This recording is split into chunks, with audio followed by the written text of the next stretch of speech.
Hello everybody, welcome back to the channel. I am frankly FM84. Big thank you for coming back and joining me on another video right here on the YouTube channel. So we are nicely progressing with the Paris FC rebuild. We have now reached the end of season 4. Today it's the 1st of June 2025. We are going to recap exactly what has happened throughout season 4. If you've been with us for the past few days, you would have seen yesterday there was no transfers in that winter transfer window. We were just hoping that the squad that we had could get us through, and we are going to find that out straight away. We're going to jump into the competitions tab. There is a little spoiler there. You can see that we have finished 3rd in the league, 65 points, absolutely nowhere near PSG. They are in a country of their own in terms of football. I mean, they may as well just, like, I don't know. We should just be playing for second place every single season, it seems. We are finishing 3 points within the team above us, which is Marseille. But we are finishing miles and miles. And what's that, 29 points behind PSG. I don't think winning the league is going to be achievable in this save, not with the team that we have got. But a 3rd place finish does grant us Champions League football for another season. We were knocked out in the group stage of the Champions League this time around. Can we go any better next season? And that's going to be the aim. We're probably going to have to qualify again, which is a little bit annoying, but you get in how you get in. Coupe de France, we were knocked out in the 9th round by Metz. So let's show you the schedule then, show you how we got to where we were. Yesterday, you might have seen, I think we left it around the Marseille result here. I think it was the 6-2 where Milik had scored the 6 goals. So then we went on a really good run of form throughout February and March. We didn't lose a single game and we picked up maximum points. We had a 4-2 win against Toulouse, a 3-1 victory against Troyes with De Silva getting 2 and Hadjam. Montpellier was swept aside with a 3-0 win. Lorient, we beat them 2-0. Guingamp, 2-1 victory. Lens, 2-0 with goals from Pintor and Jabi. Bordeaux got swept aside 3-0 with goals from Fadiga, Pintor and De Silva. We then lost to PSG, and PSG, obviously, like I said, in a country of their own when it comes to the football, we only lost 1-0, and it was late. Lewandowski scoring after 87 minutes. They huffed, they puffed, they nearly didn't blow the house in. We thought we were getting away with the point, but they broke our hearts right at the end. We then beat Reims 4-3. Nice 3-2 before a 1-1 draw with Monaco. And then we had a run into the season that consisted of a 3-1 victory against Lille, goals from Ogachukwu and Fadiga. But then a 2-0 loss to Reims, a 3-2 loss to Lyon, and to finish the season with a 2-2 draw against Saint-Etienne was quite disappointing, to be honest, because I thought we had a chance of finishing second. We just failed with those last 3 games, giving the chance for Marseille to get back up and get back in front of us. So we're going to go through the Liga 1 stats in a moment. Firstly, as always, let's show you the finances. So 40 million in the bank now, and with another Champions League campaign to come, £17.6 million has been made available.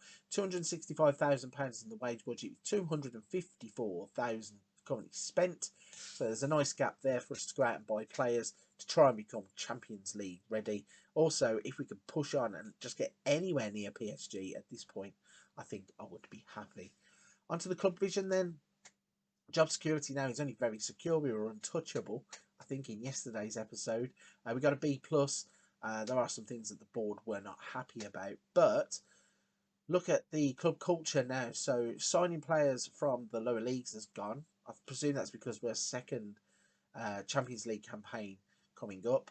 Also gone is the develop from within. So no longer are we disappointing the board by not playing a whole team of youth teamers that were developed right in the heart of Paris. But the 3 that are there, counter-attacking, entertaining and attacking football, they're all pleased with. So we have achieved all 3 of those. Work within the wage budget.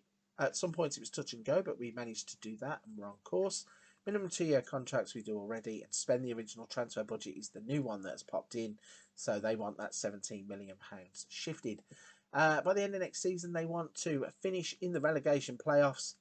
Nothing like ambition when you're a top 3 team in France. A little bit disappointed to see that, but I suppose it's an easy goal to achieve. We'll probably do it after about the first 12 games of the season. Champions League reached the playoff at a minimum. We are hoping to get back into the group stage. Going forwards, record a Liga Un top half finish, and that's all they want going forward. So, yeah, a little bit strange that the board go from the ridiculous to the sublime.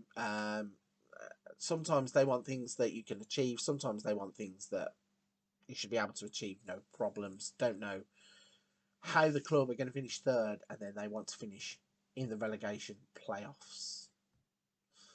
A little bit strange, but hey ho, we don't run the club, we just manage it. So let's go back to the competitions tab then, and into the Liga Un Uber Eats, and let's show you the league table. So there it is. Our win-loss record is 19 wins, 8 draws, 7 losses, a goal difference of 16. So again, in the second half of the season, we have picked up, and we have once again ended up with a positive goal difference, despite yesterday's looking a little bit bleak. Finished on 65 points, which is just 3 behind Marseille and 3 ahead of Lyon. So let's look at the player stats then and run through these as always.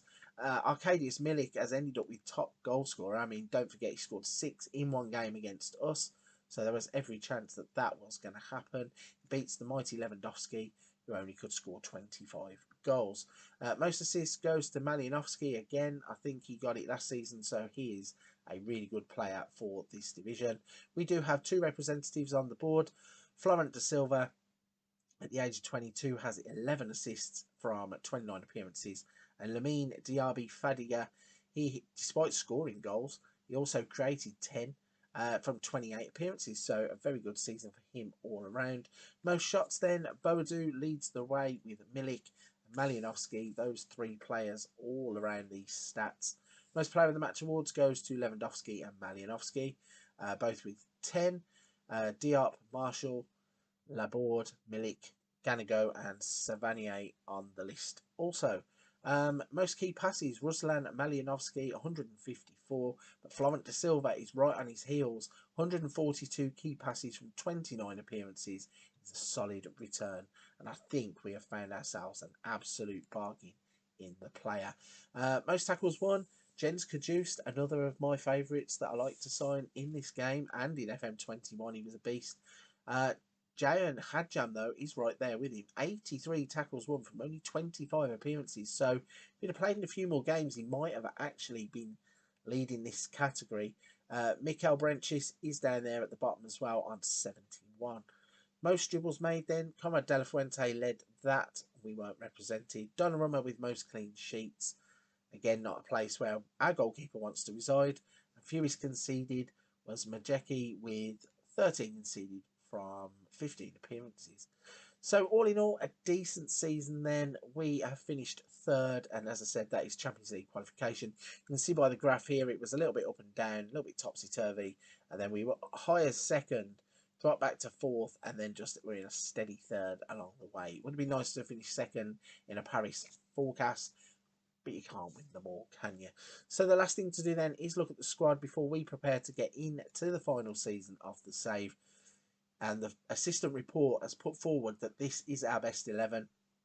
Lesure in goal, Hadjam, Makengo, Sarr, Mikel Branches, Bondo, Da Silva, Ugachukwu, Pintor, Fadiga and Mara up top. So again, some of the players that we have brought in are not listed on that assistant report, but we do have decent squad depth, and we do have the players to obviously challenge for a Champions League place. What we're going to look forward to in tomorrow's episode is the brand new season, and I think we are going to look to try and just add 1 or 2 players.